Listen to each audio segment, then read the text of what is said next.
All right, guys, welcome back to Mounds Labs. Today we have a big job for us. We're gonna finish up Bailey's quad.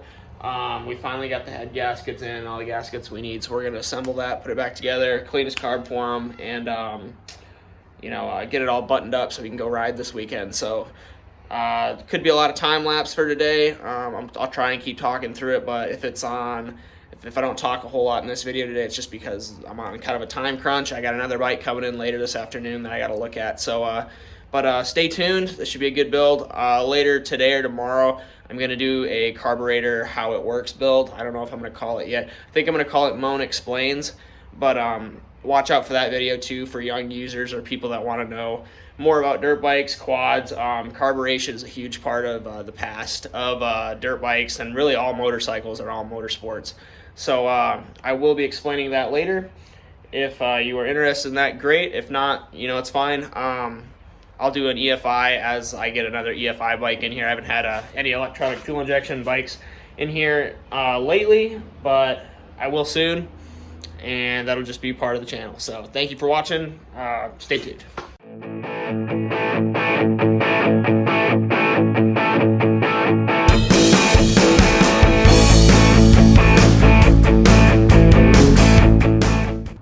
Alright, so what happens next is we're going to take the cylinder, put it on over the piston, and this could be a lot of me just, fighting with it, finagling it, getting it in there so you don't bend a ring, and that's really important. So don't bend rings, wish me luck.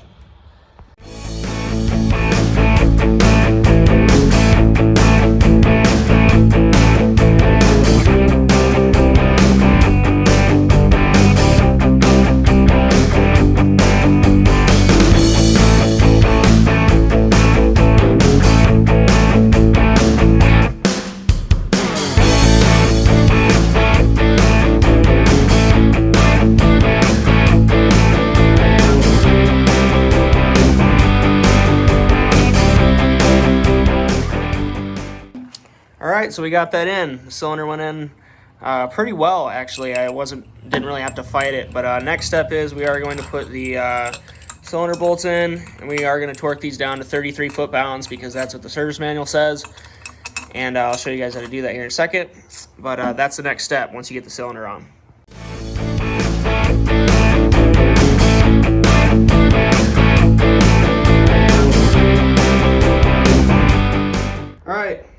Alright, so next part we have the head gasket. This is what we're replacing today. This is the old one. You can see pretty bad. Not supposed to have holes here, but the new one you see is all clean or whatever. And yeah, we're gonna clean off the surface here, some contact cleaner, wipe it off a little bit, put that down, put the valve cover on it, and then put the cam in, time it up, and get all that stuff sorted out. But yeah, I just want you guys to see the difference. This is bad. This is good. So do that. All right. Before we do this this valve guide and this head gasket, I want you guys to see this because it's just a good learning tool. So first off, if you're having trouble getting this valve guide in there, because there is a little hook at the bottom, and that slides down in there, and it actually hooks into a little deal, like if it's not seating from here to like right here where it's supposed to go. So these little pegs sit in this little groove right there. It'll sit flush, and then the guide will run, north-south in this line, in line with it. So, but what can happen if that's giving you trouble is this chain could be bound up down there. It could be wrapped around the little sprocket. All you do to fix that is you pop this side cover off. It's a big hex sitting over there, and it's an 17 millimeter socket. And you just, you roll it one way or the other way. I rotated it clockwise, and it unbounded it. So it was like this, and then I rotated it clockwise, and it just gave me a bunch of more slack. It was just wrapped down there. So that's one thing I want you guys to know about, is if you're having trouble putting this valve guide in, that could be one of the issues.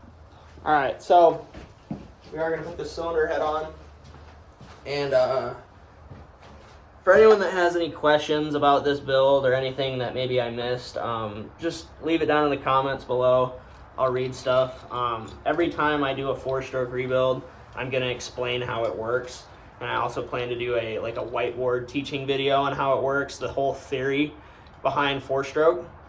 And yeah, it's basically, if you can do a dirt bike or a four-wheeler, four-stroke, you can do a car, you can do a diesel, you can do all sorts of stuff, really, like anything, because it all works together. Like the four-stroke is a four-stroke, one way or the other. They make different styles, but they're all relatively, the theory is all the same. So if that's something I can teach to the youth or the people that want to know, great. This thing didn't fit in here last time. I remember I fought it, so it's the stud.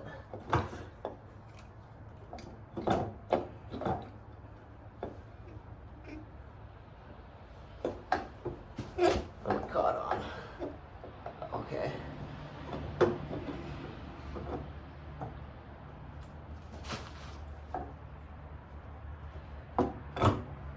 Yep, there she goes. So I'm holding the chain here with my finger, just holding it up the hole. Kind of work this thing down. I don't know where my pick went. Catch the chain. Make sure your guides are in there. And I don't know if I can reach it or not, but just like that, it'll sit in there. And then we'll tighten it down with the nuts here. So there should be 1, 2, 3, and 4 nuts with washers on them. And we'll tighten that down, we'll torque it. I'll find the torque spec for you guys, and then we'll put the cam in, we'll time this engine, and then put the valve cover on, and it'll be good to go. So we're not too far now.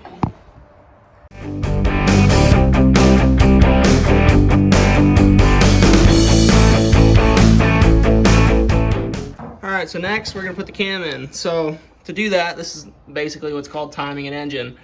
You have your stator side, that'll have a nut on it.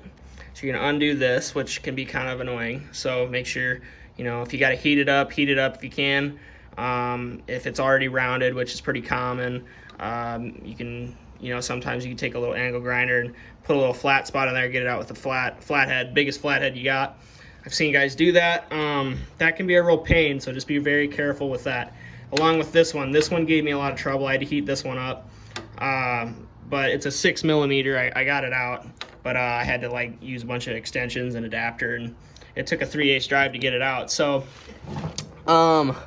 next what we're gonna do here is, so we have the rotor turned over, and there's a little tick mark in there, you can see it, and there's a little tick mark on the case. You're gonna line those up. That means you're at top dead center. So that's what you want. And yeah, you just want that at that point. The piston's at the top. You can't see it, but it's at the top. And then you know, you're obviously gonna check your bearing on your cam, both ends. If they're rigidy or they're not right, you know, replace them if you got them. But we'll set that in there, and I'm gonna need both hands for this, but we're gonna time this engine up.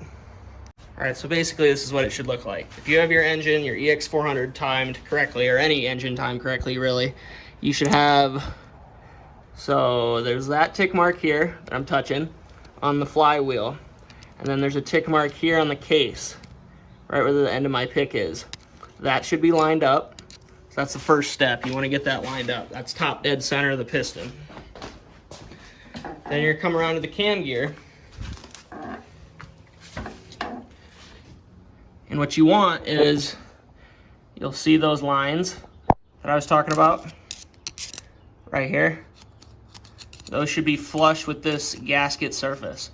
There's one on each side, and then out should be like up. So just like that. And then you're gonna have your, you know, your bearings in place, all that. Get all that good. I found it easier to go start the chain on the right side of the cam gear. So start here and then walk it across this way, because you got all this room over here. You can kind of pull this back a little bit and flex it, and then rock it back and forth, and it should come over that gear just fine. I got kind of lucky. I got it in the first or second try. This can take a little while if you've never done it. Don't get discouraged. We all go through it. But one thing I want to make sure you all do if you ever do it is take your finger and go right where the timing chain adjuster goes, or the tensioner. Push your finger into that guard. There's a little plastic guard in there. Put tension on that and still make sure, because if it moves if this like moves, you know, left or right, and you're off by a tooth or so, that's really going to affect your engine. So, you know, you don't want it like, you know, off kilter like that. You can see the one on the left, the thing's bad. You want it flat like that. So I push mine in, my finger, and it's flat. That's how you want it. You know, double check, triple check. That's the key. If you don't have that right, that's going to cause you a lot more problems down the road, I promise you. And you know, that could cost you valves, cylinder heads, pistons, cylinder walls, stuff like that. So you want to make sure your 4-stroke's timed correctly. All right, last step to timing your engine is putting your cam chain tensioner back in. It's a really simple device. If you haven't seen my last video, super simple. This keeps your guides squished together, keeps that chain on that gear tight so it doesn't skip and cause problems for you. So this is really important. Easy thing, take your smallest flathead, you know, little flathead here. I forget what size this is, maybe a 2 or 1. And just gonna wind it up. And at the end, you should hear it click or feel it click, and it should stop. This one's kind of giving me some issues, but see how it'll stop like that? You'll wind it up, you'll want it in like that, and then you're gonna put it into your engine. You'll tighten these little 8mm bolts into your engine first, and then you'll take your screwdriver and then you'll click it counterclockwise, just one click, and it will release just like this. Good, there, and that. And then it'll push against that guard, and that's what keeps your chain tight. So that's really important. If you know, if you try and put it in like this, it'll never go in. So you got to wind it up first, just like that. And I'm just sucking it in, and then it'll extend just like that. So yeah. All right, so I'm starting to run out of time, so I am going to time lapse the rest of this video, and I'll talk at the end about anything important. And I apologize that this probably wouldn't be the best video for everybody, but I will have more builds coming soon, like rather quickly, and I will be more thorough with things. And I'm going to do a few videos here the rest of the day. I got to help a friend, and you know, I'm just running out of time. So yeah, and there's plenty of EX400 videos. If there's anything specific that you want me to go over or explain, I will do that. Just leave it down in the comments if you have any questions. Yeah, enjoy the rest of this build. We're going to get it back to Bailey this afternoon so we can ride this weekend, because we're having 70 degree days in the end of September here in Nebraska, and that is like almost unheard of. So we're trying to get this back out so we can ride today, because today is Friday and tomorrow's Saturday, the weekend. So doesn't want to be like locked up here in the shop. So thank you. All right, well, that's pretty much it for today. I'm just going to button this up and get it back to Bailey. I'm going to have some more builds where I'll be a little bit more thorough and, yeah, go through some stuff that I think, you know, kids or people that are very new to this stuff may want to see or want to learn about. But I will go baby step next time a little bit better. I will say, if you want to excel in this field, be willing to work on the stuff that's not brand new, and like, you know, be willing to get your hands dirty and have the willingness to try and be able to make mistakes and find things and, you know, inspect. Because like, you know, I was pulling out stuff like this, and we said this bike had a lot of RTV on it, and you know, this RTV gets on like, you know, your bolts and stuff, and I'm not even going to try and put these back in. Like those are going to go right in the garbage. Or like you know, I found this bolt here, and I'm just going to replace it because I got a plethora of bolts from old bikes that I either parted out or had stuff replaced. I harvest stuff like that. You know, if you're going to replace stuff on your bike or whatever, try to, you know, take advantage of the old stuff that you're getting rid of. And, you know, I'm not saying keep everything, but, you know, like little bolts, 8mm bolts, 10mm bolts, those are all great, you know, to just keep in a little jar. Or like a fishing tackle box is great. But, you know, I found stuff like this where you can see these, it took the threads with it. And you see, those are threads on the end of this thread, and I'm not gonna try and put that back in a bike that, you know, is my buddy's or anyone's really, for that matter. It's just not who I am. So you know, improve what you can, you know, for what it is. We're gonna give it back to him. I'm going to clean the car. I'm just going to throw it in the machine and then maybe I'll do a video if he's not too pressed to come pick it up, but I'm gonna have more carburetor videos, so I want to do a carburetor video. So if you like today's video, subscribe. If you want to see anything, drop it down in the comments below. Huge thank you to my buddy Bailey for giving me the content, let me work on his bike and trusting me with that. That's huge. And huge thanks to my buddy Nate at 835 Suspension. If you guys haven't seen his Facebook page, go give him some love. He was a huge help trying to get parts for this bike and getting them to me the fastest he could. So we ended up being real kind of tight short on the weekend, or cut short on the weekend here, so we had to fire it out. But the next video will be a lot better, and I've got my CR back here I'm going to rebuild. I want to do a 4-stroke theory video to help explain that, and then a 2-stroke theory video to explain why they're different and show you guys why they are different and how vastly different they really are. They're completely two different styles of engine that are still around today, and like that's incredible to me. I think that stuff's cool. But thanks for watching. If you liked the video, you know what to do. Labs out.